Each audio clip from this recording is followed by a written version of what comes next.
favorite winter patterns is this simple caddis. I'm going to tie it today on the Sabre 7051 size 14. And I'm going to use a bead. This is a tungsten bead in metallic olive, 7/64.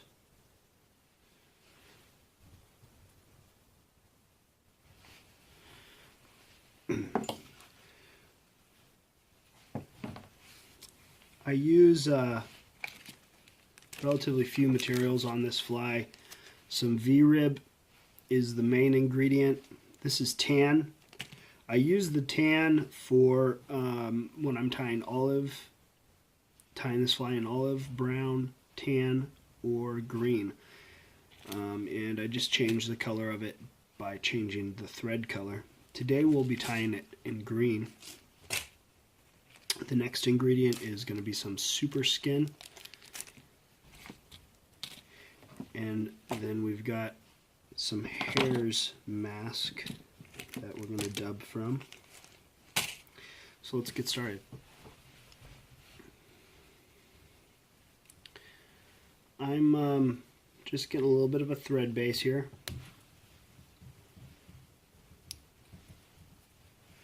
I don't need a big thread base. We will be building some body and building in some taper on this fly. So that's why I'm giving a little extra thread here. Now we're gonna put our V-rib on.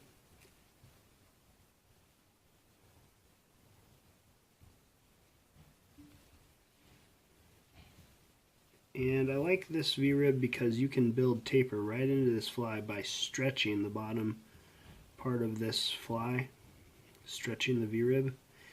It makes it a little thinner and just builds some taper right into the fly. And now I want to get a good coat of thread because this is the color of our fly right here. The thread is the only thing giving it the green color. So I want to get a good coat. Half hitch, and then use my bobbin cradle. And you can tie this fly just as well without a rotary vise. Just might be a little quicker to use a rotary vise.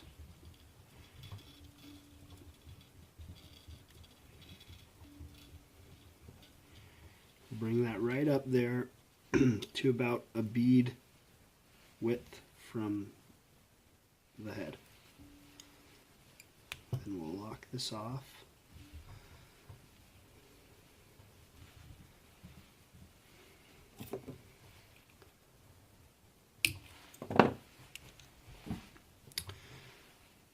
Now for the super skin, just need a little piece. It's basically a wing casing.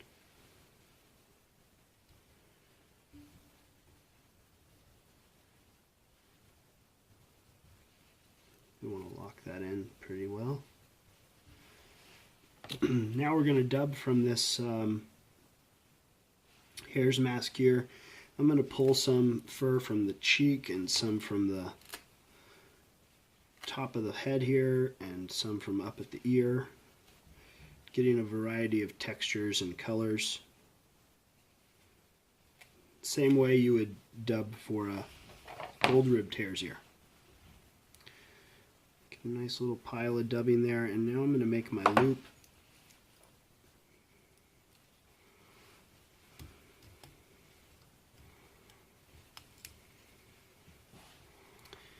And what I did is I just made a loop, tied it off, crossed it over, and then passed the thread through that, and that gives us a nice tight loop up there.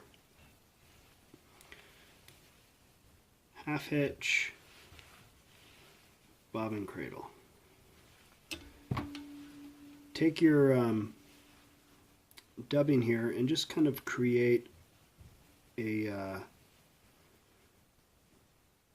nice about 1.5 1.25 I should say long patch of dubbing. that you will put in your dubbing loop. I just like to wet the thread a little bit. It's not necessary to use wax most of the time when you're using a dubbing loop. I use wax when if I'm putting dubbing right onto the thread, and for certain flies and certain types of dubbing it works really well that way. But for the hare's ear, for the hare's mask, rabbit fur, I like to always use a dubbing loop because it holds it a lot better. And just a little bit of moisture on that dubbing loop is all we need. We're not dubbing a huge part of this. We're just kind of making some legs, breathers up here. So,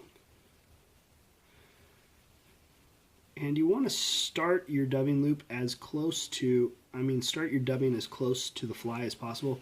You'll see here that I have about quarter of an inch. It's a little much. It's a little too much. I should have started that a little closer to the fly, but it'll work okay.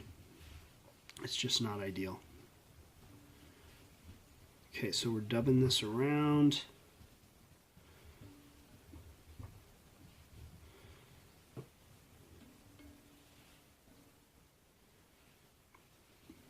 And we don't need too much dubbing in there.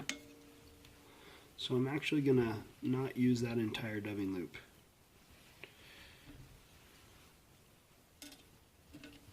Get that out of the way. We don't need a ton. In fact, for Caddis Larva, less is more. Okay, so now that we have that finished off,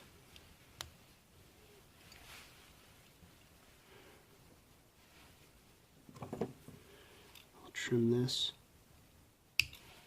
and I'm actually going to give this a whip finish right here.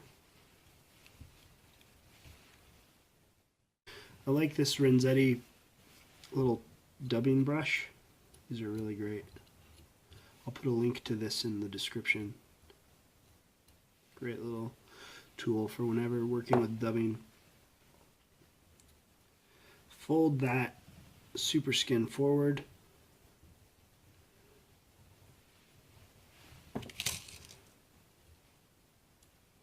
Some wild hairs.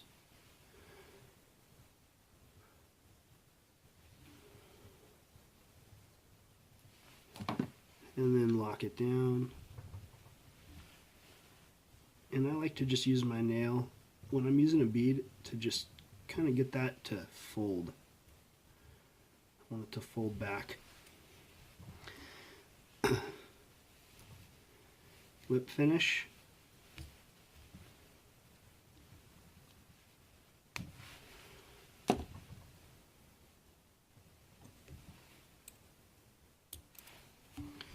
Trim the top of your super skin off.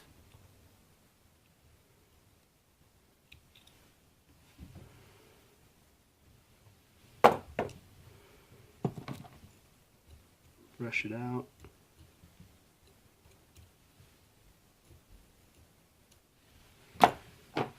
I'm going to use a dot of head cement.